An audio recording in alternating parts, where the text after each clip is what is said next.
Today, we post the growing of Roselle, a beautiful plant that enriches a garden. It is versatile and can be used in many ways. We enjoy brewing and drinking Roselle tea. We will also share with you a cocktail mix with Roselle flowers that we often serve to our guests.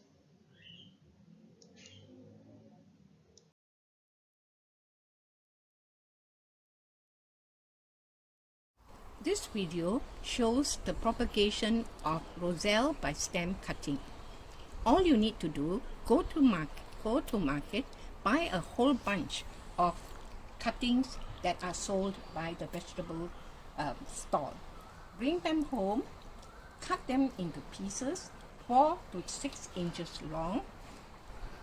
Remove unnecessary leaves, leaving behind only, let's say, 1 or 2 leaves at the top. The lower end of the stem is free from leaves, and we are going to plant these cuttings, all of them, into pots. We will now plant the cuttings that we have made earlier into pots, and as you can see, this pot contains soil, organic soil, and we are planting the cuttings one by one into the pot, making sure that you leave some gap between the cuttings to allow the plant to grow later. Now, having used all the cuttings that we have made to fill up the whole pot, you will now water it. Make sure that you put in more water because cuttings will need more water to form roots. Having done that, leave your pot in semi-shaded area away from the direct sun. You can only transplant this after they have grown leaves, new leaves. When new leaves have grown, then of course you can transplant the individual cuttings into different pots. The second method of propagation is by using seed.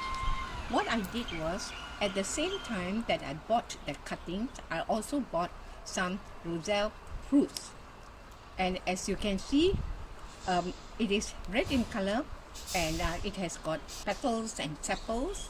So all I need to do, remove all the petals and sepals, break open the calyx, and then of course there are seeds in it. And first I dry the seeds in the sun. A few days later, the seeds are dry enough, and I can sow the seeds. So using a pot of organic soil, we will plant all the seeds, leaving some space between seeds. So all you need to do is make little depressions in the soil and plant the seeds individually, leaving some gaps for the new seedlings to grow. Of course, you must remember watering is very important. You need to keep the soil moist all the time. Leave the pot in semi-shade away from the direct sun.